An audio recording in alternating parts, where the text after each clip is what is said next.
আসসালামু আলাইকুম। ওয়ালাইকুম আসসালাম ওয়া রাহমাতুল্লাহি ওয়া বারাকাতুহু। কেমন আছেন আম্মা? আছি আলহামদুলিল্লাহ।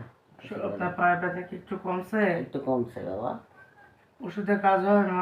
হ্যাঁ, ওষুধে তো কাজ হয়েছে আব্বু। আম্মা একটা সত্যি কথা বলবেন আজকে? হ্যাঁ বলবো, বলো। আমি আপনার খুব খারাপ সন্তান না? না, খারাপ সন্তান না আব্বা। আম্মা আমি তো আপনার অনেক কষ্ট দিই, কিন্তু আপনি মানে কেউ কষ্ট দিলে তো আমরা তাদের প্রতিশোধ নিই, আপনারা মারা এটা ভুলে যান কিভাবে? সেটাই তো কথা বাবা, মারা ভুলে যায়।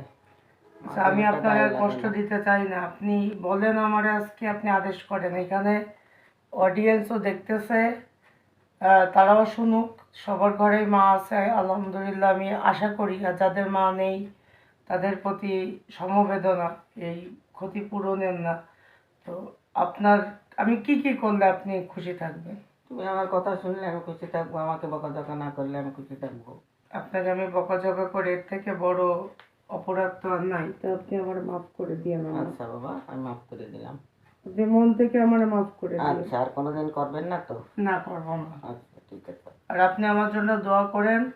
আমি এই যে মানুষের সেবার ব্রত নিয়ে মাঠে নামছি, আল্লাহ যেন আমাকে সফল আমি কাম সব করে। সময় তোমার জন্য দোয়া করি বাবা। আমি আপনার দীর্ঘায়ু দান, মানে আল্লাহ দান করুক। আব্বা আমাদের ছেড়ে চলে গেছে, আর আমি যেন আমার মা তুল্য দুই বোনের সাথে আর কখনই না করে, আপনি সেজন্য দোয়া করবেন না। আচ্ছা, আলহামদুলিল্লাহ। আমার পরিবারের জন্য আপনি দোয়া করবেন না।